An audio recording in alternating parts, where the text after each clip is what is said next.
Welcome to Total Politik. Jumpa lagi di konten bercakap-cakap. Kali ini gue menghadirkan seorang legenda hidup dari dunia permediaan di Sumatera Barat, ya di Indonesia pada umumnya dan khususnya di Sumatera Barat. Beliau ini orang tua, jatuhnya buat saya itu kayak orang tua lah ya. Tapi di dunia permediaan beliau ini udah jadi legend gitu. Gua nggak tahu tuh lebih tinggi mana orang tua atau legend. Biarkan beliau yang menentukan gitu ya, yang mana yang lebih bermakna jadi legend apa jadi orang tua gitu. Nah, tapi pada intinya beliau ini di Sumatera Barat dipanggilnya presidennya wartawan-wartawan Sumatera Barat. Sudah banyak elit-elit nasional, presiden, wakil presiden kalau masuk Sumatera Barat kurang lengkap lah rasanya kalau tidak lewat bersalaman dengan beliau ini. Om KJ, Om Khairul Dzaimee.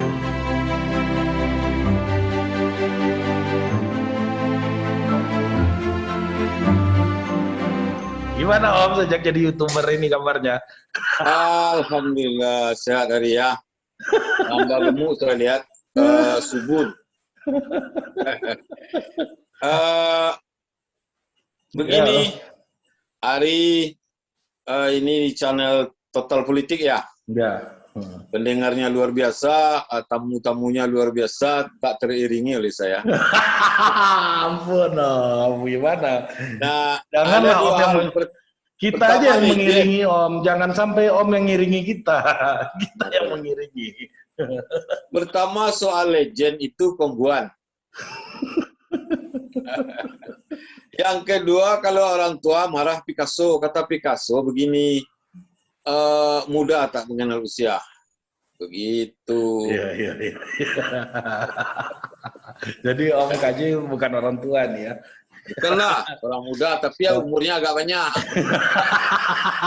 Orang banyak lebih. Tapi lebih tua dikit dari Valdo lah. Lebih tua dikit daripada Andre Rosiade ya. Ya, Andre Rosiade. Ponakan kita itu, Valdo satu. Nah, kita lihat-lihat dari jauh orang berdua ini. Bertikai terus dia sekarang Om ya. Dulu berkawan dia ya. Itu kan pincalang bidik orang tiku. Apa itu? Pincalang bidik orang tiku, badayuang sampai menumpuk, bersilang api dalam tungku, bersilang kayu dalam tungku, di situ api makanya hidup. Ya. Kalau kayu lurus-lurus saja, tidak hidup apinya. Ya, nggak ada yang sejajar gitu ya, harus bersilang ya, gitu. Harus bersilang. Itu dia dialektika Minangkabau. Itulah demokrasi di Minangkabau ya Om ya. Ya. Bisa aja nih Bang Andre berkawan sama Valdo, suatu saat di sisi yang lain mereka bertikai gitu ya. Bertikai lalu saya panggil berdua ketawa-ketawa lagi. Itulah tugas orang tua itu bikin ketawa-ketawa lagi. Om, bagaimana Om minta reviewnya Om politik lokal di Sumatera Barat ya, sebagai salah satu daerah yang dicap oleh publik nasional sebagai daerah konservatif gitu.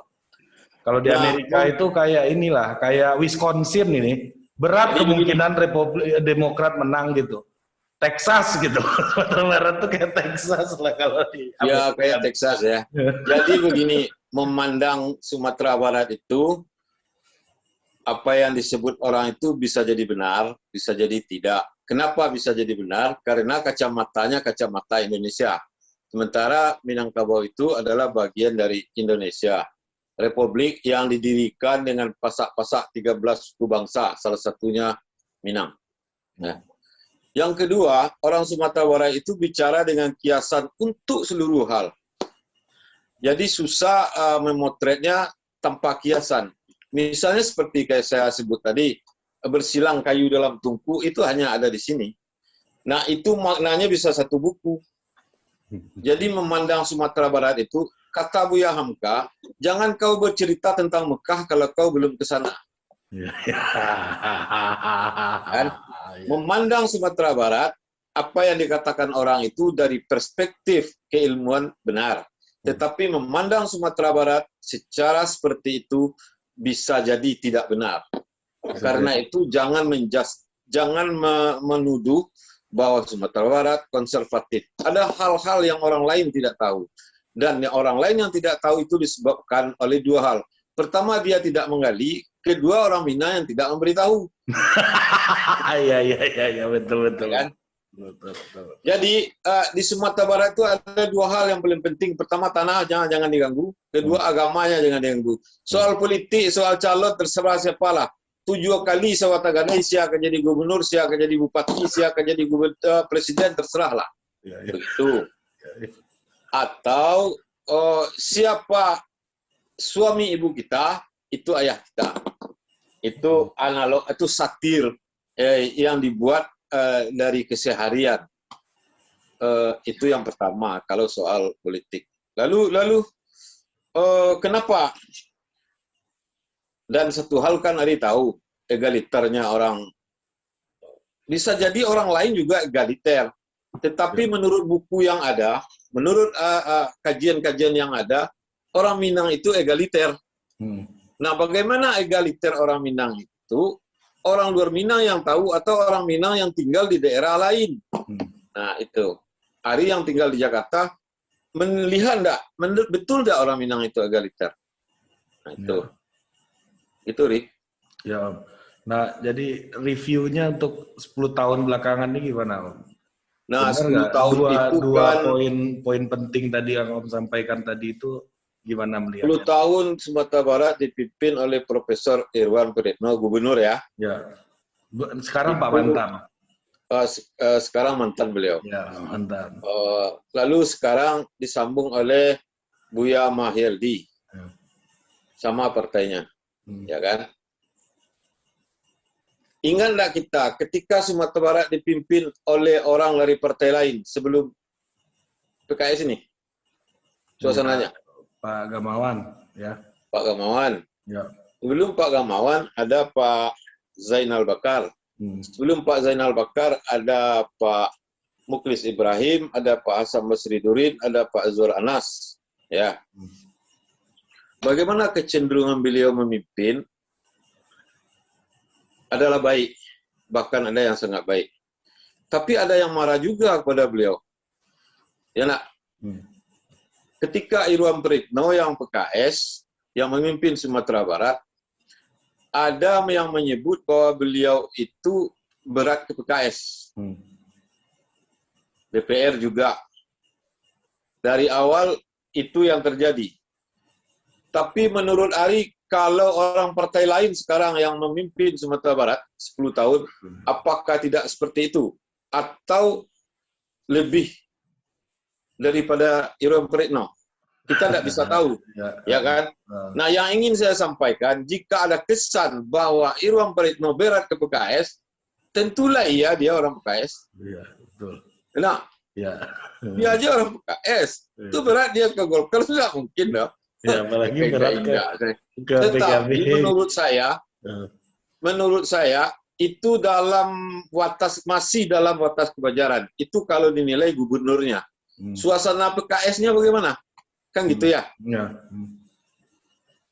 Dalam tata aturan pemerintahan, bupati wali kota tidak mesti tunduk seperti amtenar tunduk pada atasan. Dan itu terbukti zaman Pak Irwan Priyetno diundang rapat, dia tak datang. Bupati tidak datang, wali kota tidak datang, yang datang wakilnya atau sekda. Cengkraman PKS di dalam birokrasi menurut saya untuk provinsi mungkin ada, tapi untuk daerah lain tidak. Ya, itu nih.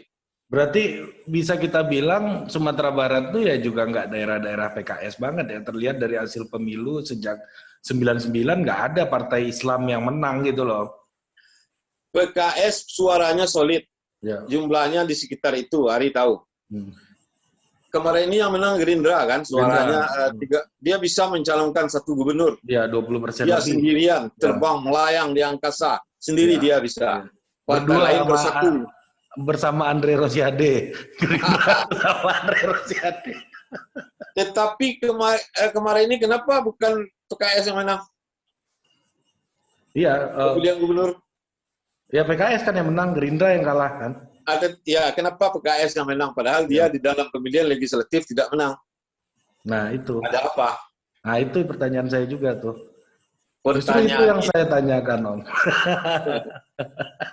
Jadi di dalam pemilihan anggota DPRD orang yang dipilih sangatlah banyak, ya kan? Jadi konsentrasi masyarakat terpecah. Sementara dalam pemilihan gubernur orangnya cuma kemarin 3 pasang. 4, bukan? Oh, 4 ya? Bukan. 4 pasang. Ada Mahyeldi, ada Pak Nasrul Abid, ada Pak Mulyadi, ada siapa lagi? Pak Farizal. Jangan lupa. Oh iya, Pak. Pak Kapolda lupa. Nah, kenapa Pak Mahyeldi yang menang? Kalau menurut survei, beliau sudah lama melakukan sosialisasi. Tuh. Sebenarnya yang menang survei kabarnya Pak Mulyadi. Ya. Tetapi menurut info yang sampai ke newsroom saya di Singgalang, ada pengaduan terakhir itu yang membuat suaranya jeblok. Ya, dilaporkan nama dilaporkan ke polisi kan ya. Dan 15 hari terakhir calon-calon sudah lelah. Tim PKS tidak lelah. Betul. Nah, selalu saja pada hari-hari terakhir itu terjadi lengah ya, kayak serangan fajar dalam peperangan ya. Nah, itu dia. Itu mungkin yang terjadi.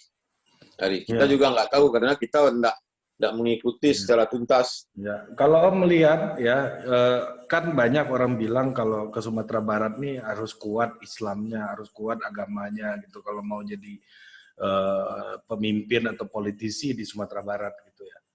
Ya, itu dari 99 terbukti bahwa yang menang juga tidak pernah semuanya partai nasionalis gitu. 99 itu Golkar, ya kan? 2004. Kan sudah saya bilang tadi. Yang di Sumatera Barat itu 2 hal. Tanahnya jangan diganggu, agamanya jangan diganggu. 2 itu saja. Kalau ada pihak lain yang memakai agama untuk alat kampanye, biasanya agak berhasil. Gitu. Gimana maksudnya? Jadi begini. Kalau bukan agamanya yang kita ini harus gini, kita baca-baca ayat, bukan itu maksudnya. Pihak lawan dipersepsikan sebagai lemah agamanya, itu biasanya agak berhasil. Ya biasanya pihak dia persepsikan kuat agamanya gitu ya, kesolehan ya. Jadi image kesolehan ini menjadi penting ya. Dalam. Nah, gubernur yang sudah terpilih kuat atau tidak agamanya tidak dinilai dari situ lagi oleh orang Sumatera Barat, tapi dari hasil kerjanya dan sabto sakakinya. Maksudnya program-program yang dibuat gubernur itu diberitahu enggak kepada elit, kepada Elkam, kepada MUI, kepada Mundokanduang, kepada masyarakat yang lain. Nah, itu yang penting. Kenapa itu yang penting bagi orang Sumatera Barat? Karena dasar demokrasinya seperti itu. Di Medan sama Pane atau di desa-desa. Jadi satu sama lain diberitahu. Ya, main-bawaan ya. Main-bawaan. Kababuru, bambuan, kabaelok, diimbauan. Ya. Bahwa dia tidak akan ikut pula dalam acara itu, tidak masalah pula. Pokoknya dia udah tahu dah. Gitu. Jadi memang orang yang memiliki komunikasi publik ke bawah itu menjadi sangat penting ya di sana ya berarti. Saya belum menguji ya secara serius. Pemimpin itu ditinggikan seranting, didahulukan serangka. Itu ungkapan bukan dibuat-buat, tapi sudah berusia ratusan tahun dari kristalisasi pengalaman masyarakat. Jadi itu kan dibuat oleh masyarakat. Memang demikian kenyataannya.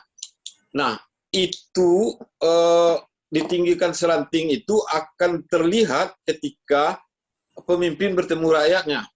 Biasa saja, dan Belanda sudah mencatat dia bertemu dengan residen Belanda, dia minta api, dia mau merokok, minta api Pak. Di Jawa, di tempat lain tidak dia temukan, seperti itu. Dan memang iya. Dan kalau Pak Gubernur, Pak Bupati kan biasa masuk ke Lapau di Sumatera Barat, walaupun itu kadang-kadang dia buat-buat. Ya kan? Iya, iya, iya. Iyalah, kan kita tahu mana yang natural, mana yang tidak. Kalau Siapa kita yang berdua, memang hari-hari memang kelapau juga ya Om ya? tuh minum kopi. Ya. Kadang-kadang lupa bayar.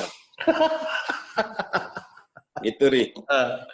Nah, Om, kalau Om Ah, melihat apa namanya jelang 2000 apa situasi gitu ya, Om kan wartawan udah lama gitu. Melihat beda nggak sih Sumatera Barat itu ketika belum ada momen pemilu langsung dengan yang sudah ada momen pemilu langsung itu ada hal-hal yang berbeda nggak menurut Om? sebelum dan sesudah ya, Ya, ada bedanya. ya Ada. 2005 kan kita pertama kali waktu itu Pak Gamawan Fauzi, Pak Irwan Prayitno, Bang Jeffrey Giovanni waktu itu tarung kan ada 5 calon kalau saya nggak salah tuh waktu itu. Nah Ya. itu yang pertama kita hajatan tuh. Setelah dan sesudah itu apa sih perbedaan yang paling signifikan gitu? Perbedaan pemilihan langsung dengan tidak ya. Ya apa yang terjadi di masyarakat Sumatera Barat menurut Baik. Om? Oh, sebelum Pak Gamawan, itu kan Ya, pemilihan tidak langsung. ya 99 Calon-calon 2000. yang ada itu ditentukan oleh 3 jalur. Ya. APRI, Golkar, satu lagi lupa saya. 3 jalur itu, dan itu diambilkan dari elit yang sudah ada dan diuji di tengah masyarakat. Oke. Di dalam pemilihan, baiklah pemilihan langsung daripada tidak langsung itu, walaupun dia dipilih di DPRD. Tetapi setelah terjadi pemilihan, maka dalam kenyataannya, untuk seluruh Sumatera Barat, bukan untuk gubernur saja, ternyata lebih bagus kepemimpinan yang dipilih melalui DPRD. Walaupun yang dipilih langsung ini orangnya baik-baik. Tetapi muatan politisnya sangat berat untuk dia pikul. Apalagi bupati. Ada salah seorang bupati kepada saya bilang, kalau tahu saya seperti ini, tidak mau saya jadi bupati. Banyak sekali orang yang minta uang. Banyak sekali proposal yang masuk. Tak kau seperti itu kira-kira. Jadi bebannya sangat berat. Biayanya juga sangat berat. Dan kemudian terakhir ini, dia bisa terjebak oleh birokrasi kandang besi yang begitu rumit. Saya ingin mengingatkan kepada bupati wali kota yang baru-baru, yang masih muda-muda, awas jangan terjebak dengan sistem birokrasi yang bisa mengikat kakimu dan dilarikan oleh tikus masuk penjara. Itu gimana jebakannya, gimana ya. modus operandinya tuh Om yang Om tahu? Ya. Jadi macam-macam lah. Itu semacam apa ya? Balam lupo je jarek nak lupo je balam. Kita boleh waspada, tetapi perbuatan seperti itu selalu ada. Dan balam selalu terjerat kakinya pada perangkap. Balamnya lupa. Ya. Bahkan orang, misalnya ya Om, kita keluar Sumatera Barat. Gitu. Orang yang punya track record, punya pengalaman dalam kepemimpinan, let's say Pak Nurdin Abdullah gitu, misalnya Bantaeng. Nurdin Abdullah di Sulawesi Selatan, Gubernur Sulawesi Selatan. Iya, 2 kali jadi bupati, berprestasi, orang yang punya apapun penghargaan di Indonesia ini dia udah pernah dapat tuh pasti itu. Iya, kecuali di Negoro ya. Di Negoro, iya kayaknya ya. Nah, 10 tahun jadi bupati, 8 tahunnya kalau nggak salah Adipura dia dapat. Ya. Ini luar biasa banget sekali orang ini gitu. Tapi dengan banyak pengalaman pun dia terjerat juga dengan dilarikan tikus juga ke dalam penjara ini kan. Nah, itu dia. Bahkan orang lama pun bisa kena gitu. Nah, sampai saya berkesimpulan gini Om, benar juga nih kata-kata Agim gitu. Jangan-jangan orang itu menghormati kita, kita masih dihormati, itu karena Allah menyembunyikan aib kita, bukan karena kita hebat gitu. Sampai Allah bukakan aib kita, masuklah kita dalam penjara gitu. Ya, Agim nyaris selalu benar. Ya. Jadi birokrasi kandang besi itu kan ungkapan dari Yunani kuno. Itu dalam pelajaran sejarah ada seperti itu. Nah, memang harus hati-hati. Kalau tidak, birokrasi itu yang menjebak, orang di luarnya yang menjebak. Karena banyak kepentingan yang bergayut di situ. Karena birokrasi itu adalah salah satu roda yang memutar uang. Betul. Kehidupan kita ini tanpa uang bukanlah kehidupan. Uang sendirian mengatur dunia. Nah, seperti itu. Dan uang punya peradabannya sendiri. Dan punya logikanya sendiri ya. Itu dia. Ya. Itu dia. Nah, di Sumatera Barat sendiri gimana Om melihatnya Om? Apa namanya? Apakah ya kita harus mengakui lah bahwa pembangunan di Sumatera Barat kan tidak secepat banyak daerah lain di Indonesia gitu ya. Terutama di Pulau Jawa gitu. Jangan-jangan bukannya pemimpinnya yang tidak progresif gitu. Jangan-jangan bukan gara-gara pemimpinnya tidak progresif, tapi karena itu tadi, kandang besi tadi itu. Birokrasi yang jadi iron cage gitu, yang menghambat gitu. Gimana Om melihatnya? Jadi pertama begini, para pemimpin-pemimpin yang dipilih melalui pemilihan langsung ini sebenarnya kualitasnya sama dengan yang dulu, tetapi beberapa tidak newsmaker. Ya, ini untuk Sumatera Barat ya, bukan gubernur saja. Tidak ada pidato atau ucapannya yang bisa diambil oleh pers dengan sering untuk ditampilkan di halaman pertama surat kabar. Satu. Jadi tidak ada. Dulu dulu ketika saya jadi reporter, Gamawan Fauzi adalah juru tulis pidato Gubernur Hasan Basri Durin. Ya. Para wartawan menitipkan pesan di Pak Gamawan, tolong masuk ke foto gubernur, besok kami kutip. Sebab poin penting yang diingat wartawan, ya, wartawan kan tidak boleh buat opini. Iya, betul. Kecuali dia menulis. Betul. Tapi kalau opini dia sudah dipidatokan gubernur, selesai sudah kita buat. Itu sering, walaupun tidak semua diindahkan oleh Pak Gamawan waktu itu. Lalu Gamawan yang jadi gubernur, ya seperti itu lagi. Tidak perlu diingatkan. Nah, Pak Irwan Prayitno sering menulis di Singgalang. Dia 2 kali seminggu atau sekali seminggu menulis selama masa jabatannya. Halaman 1 itu. Halaman 1 terus. Jadi orang bisa baca. Tapi apakah yang ditulis Pak Gubernur dibaca orang lain, saya juga tidak tahu. Ya, kita karena kerja saya tidak memantau itu. Nah, pertanyaan berikutnya adalah pembangunan yang mandek ya. Ya. Pembangunan misalnya, kasih contoh dong, apa yang mandek itu, tol misalnya gitu. Ya, kayak tol gitu misalnya.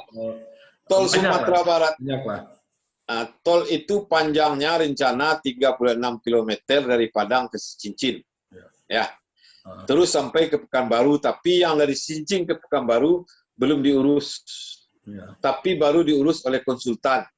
Ya, pembebasannya. Yang dari si Cincin itu baru sekitar 5 km setelah 2 tahun. Nah, kenapa? Menurut Wakil Gubernur mantan, Pak Nasrul Abid kepada pers, itu disebabkan satu oleh appraisalnya yang salah. Ya. Kemudian digugat ke pengadilan. Apanya yang salah? Ada tanah yang dinilai seharga ayam per meter. Ayam itu berapa? 1 ekor 50.000. Iya, 25.000. Itu pidato beliau seperti itu.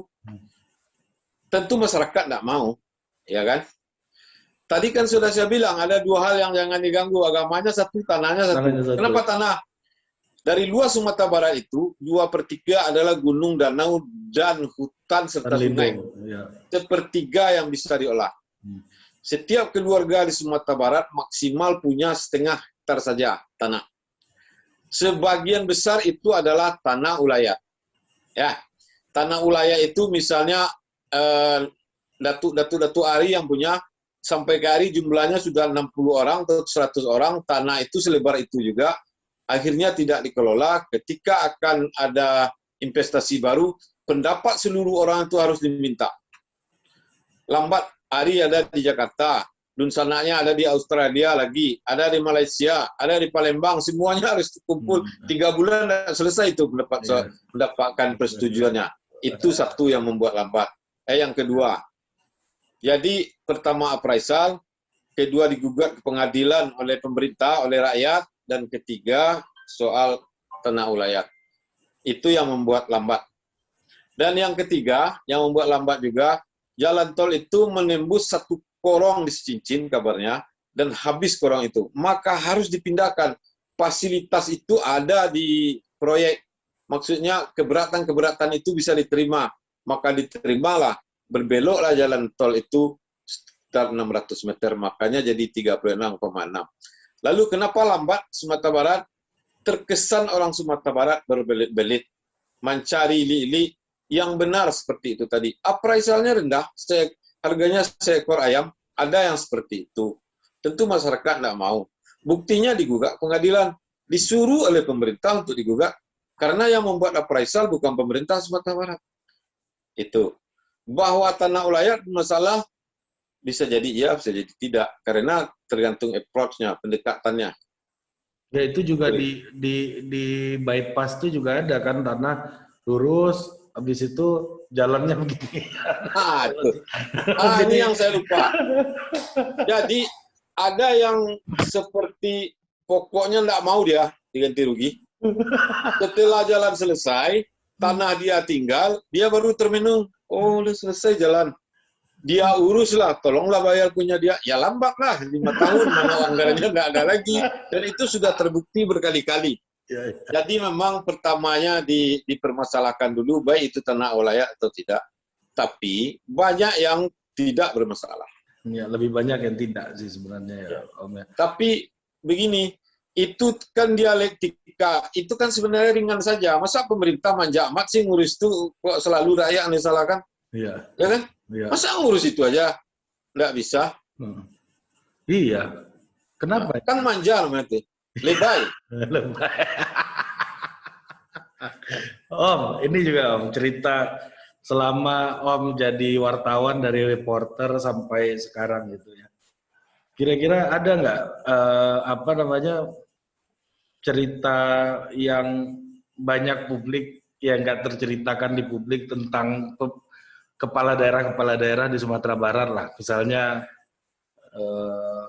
yang begitu berkesan untuk Om KJ gitu, misalnya berkesan baik atau berkesan buruk? Ya terserah Om. Yang baik lah. Kalau berkesan baik banyak, dan itu sudah diceritakan. Saya beri aja contoh, mulai dari Tanah Datar, namanya Ika Sumahamid, terus ke Padang Priaman, namanya Anas Malik, terus ke Padang namanya Sarul Wujud, terus ke provinsi, para gubernur mulai dari Harun Zain dan Azwar Anas, Pak Asam Basdurin, terus ke atas, rata-rata gubernur itu baik semua di mata masyarakat. Bahwa ada yang tidak baik mereka simpan. Galanya kan gubernur awak. Begitu. Nah, kira-kira kalau mau jadi kepala daerah di Sumatera Barat itu, Om, ada orang yang berniat gitu. Kualifikasi apa yang paling dibutuhkan menurut Om KJ? Nah, kalau orang pandai banyak, orang sekolah tinggi banyak profesor. Saya bisa nih pandai seperti ini. Tapi apakah bisa saya jadi bupati? Belum tentu. Jadi pendekatan kepada rakyat sebenarnya sama saja di mana-mana. Tapi karena orang Minang itu egaliter itu tidak dibuat-buat ya, betul-betul egaliter. Jadi pendekatannya itu tidak boleh pula dibuat-buat, apa adanya saja. Kalau Pak Bupati, Pak Gubernur sibuk, ya sibuk, tidak apa-apa. Tidak masalah. Tapi kalau ada waktu, Bapak raun-raun saja ke Jakarta, kemudian rakyat tak Bapak lihat, nah muncullah ungkapan yang dibuat oleh para preman ribuan atau ratusan tahun lalu. Ungkapan itu begini, kalau engkau pintar, pintar sajalah, saya tidak akan bertanya. Kalau engkau kaya, kaya sajalah, saya tak akan meminjam. Itu ungkapan itu dua hal. Pertama, ungkapan kekesalan. Kedua, ungkapan kesombongan diri sendiri. Den jangan nangagu oleh. Seperti itu. Nah, jadi kalau mau menjadi gubernur, biasa-biasa saja. Tidak perlu pula di barek-barean gaya itu begitu, Ri. Biasa saja, Ri. Biasa saja gimana nih Om, konkretnya nih? Ya kalau dia bisa menemui rakyat, temui saja rakyat itu. Dan duduk di lapau, duduk saja. Jangan dibuat-buat gaya yang kayak kita ngomong ini aja. Jangan diberat-beratkan, jangan diringan-ringankan. tepuk bahu kayak sastrawan bertemu sastrawan, tepuk bahu, gimana karya Anda sekarang? Ya udah seperti itu aja. Bahwa saya akan membangun ini, tidak usahlah kalau tidak akan dibangun, begitu. Nah, jadi pertama dia senyumnya tidak dibuat-buat. Ada istilahnya di Sumatera Barat itu parewa. Parewa itu adalah campuran preman dan ulama sebenarnya. Kadar keagamanya ada, kadar premannya ada, kadar ngegaulnya ada. Nah, seperti itu. Seperti itu. Ya. Jadi, approach, pendekatan kepada masyarakat itu yang penting. Enggak, apa ya, misalnya sekarang nih, orang seperti Buya Maheldi gitu. Menang. Wakilnya Audi gitu misalnya. Itu kan pengusaha yang nggak pernah besar di Sumatera Barat gitu. Ya. Orang bisa Ruslan percaya Mulyar. gitu. Orang bisa percaya gitu, Om. Ya. Ruslan Mulyaharjo, Gubernur Sumatera Tengah, orang Jawa. Harun Zain lama di rantau.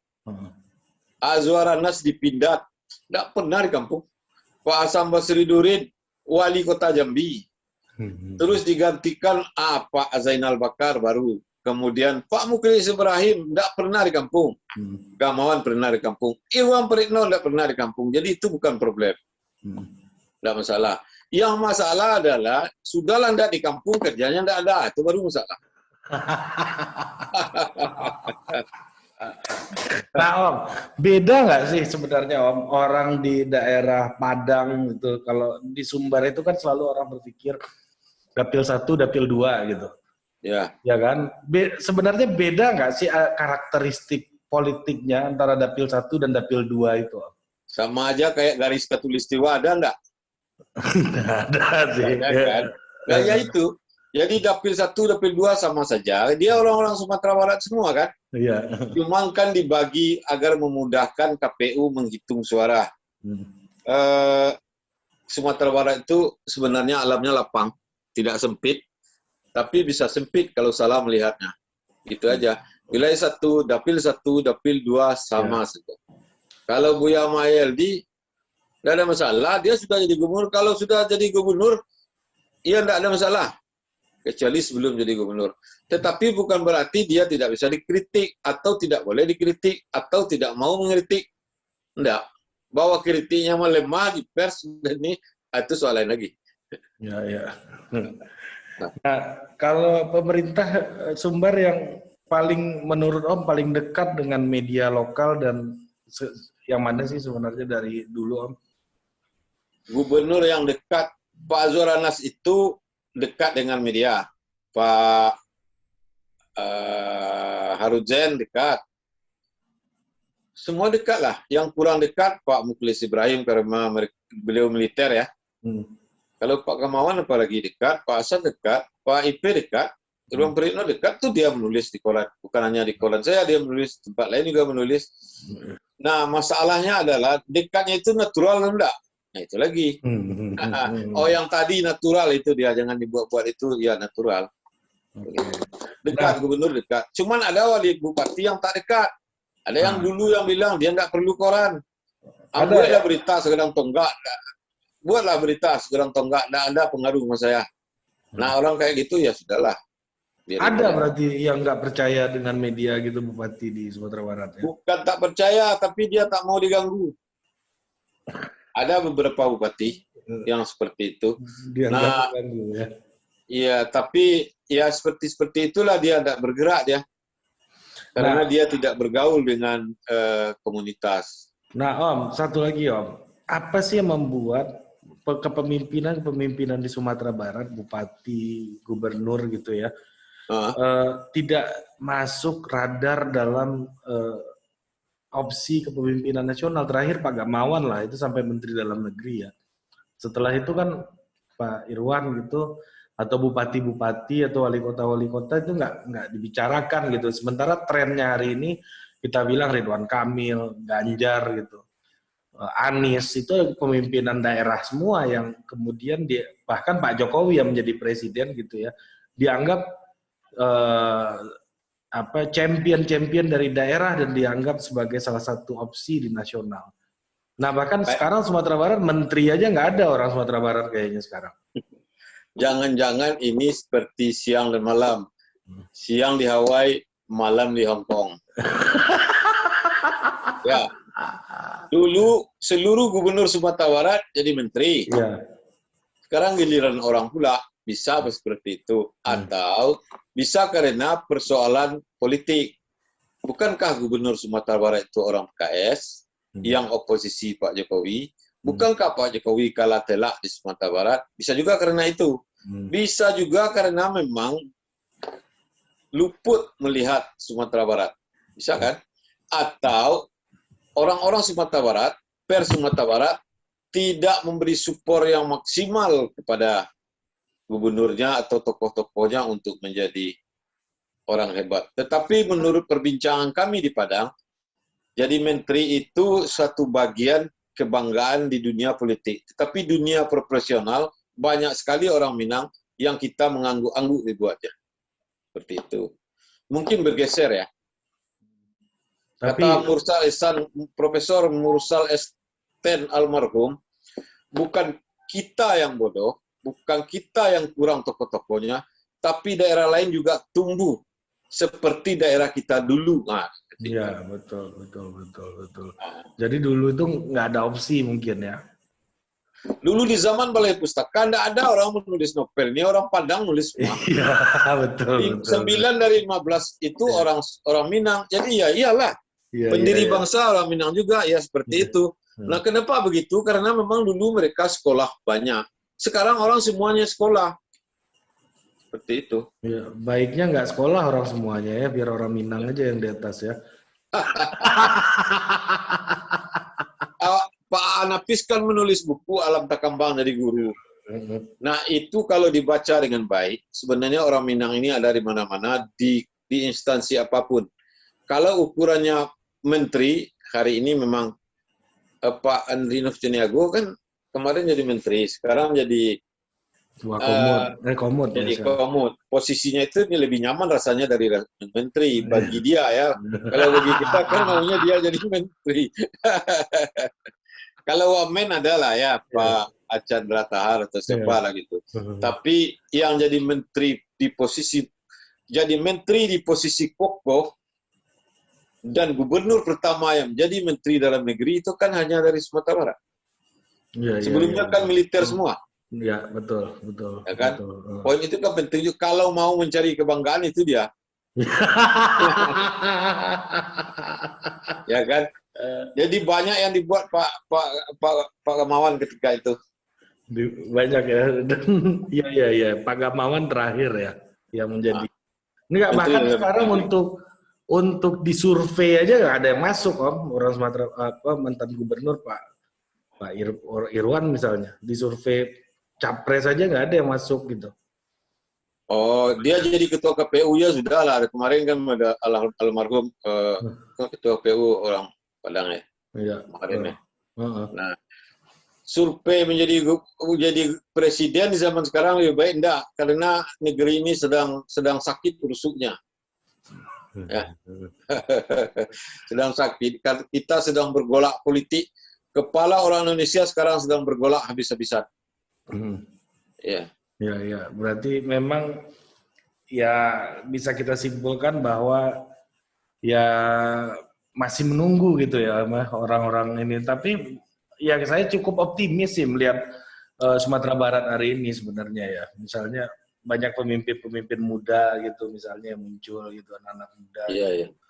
Ya gimana melihat yang muda-muda ini, Om? Iya. Tapi begini juga, Ri, apa yang dibilang orang tentang Sumatera Barat jangan ditolak dulu. Ya. Dia bilang kadrun, dia bilang tertinggal, dia bilang konservatif. Itu mesti diterima, kemudian dibedah. Benarkah kita seperti itu? Ya kan? Nah, itu yang agak kurang. Jadi, perdebatan intelektual itu agak kurang. Kenapa kurang? Karena yang menilai Sumatera Barat juga tidak secara intelektual. Ngomong-ngomong doang gitu ya. Betul. Kajiannya tidak mendalam. Misalnya isu Bu Puan kemarin begitu heboh ya saya lihat. Itu kan bola cogok namanya di Sumatera Barat. Kalau nasional itu namanya bola lambung depan net ya. Iya. Bola udah melambung depan net pasti dipukul orang. Nggak ada cerita enggak. Asal Jadi pukulannya masuk gitu ya. nggak ada pukulan depan net yang nggak masuk. Nggak bisa diblok. 1-0 main kan. Tapi kemudian berbalas dengan jilbab 1-1 main. SKB itu kan. Ya. Iya, itu dia. Ya, emang itu menurut Om memang isu akar rumputnya yang soal SKB itu memang atau memang ini mutar di elit aja nih gitu. Kasus Padang itu menembak balap membunuh nyamuk dengan alu. Ya. Itu nyamuk itu cukup dijentik saja, mati dia. Tidak perlu dengan alu. Tetapi Pak Menteri, Mas Menteri mungkin melihat spektrum yang lebih luas. Kalau enggak jadi menteri dia pintar dari kita berdua nih. Tetapi walaupun begitu, pasti ada kurangnya. Ya enggak? Mungkin Paldo bisa memberitahukan sama Mas Menteri ya, kalau bahwa diskusi dengan akar rumput itu penting. Nah, tapi itu menurut Om emang bunyi ya di bawah tuh ya isu itu ya. Bunyi dua belah pihak, ada yang menerima, ada yang menolak. Hidup ini kurva normal, Ya. di mana-mana seperti itu. Judi aja ada yang menerima, ada yang nolak, ya kan? Ya. Apalagi SKB 3 Menteri.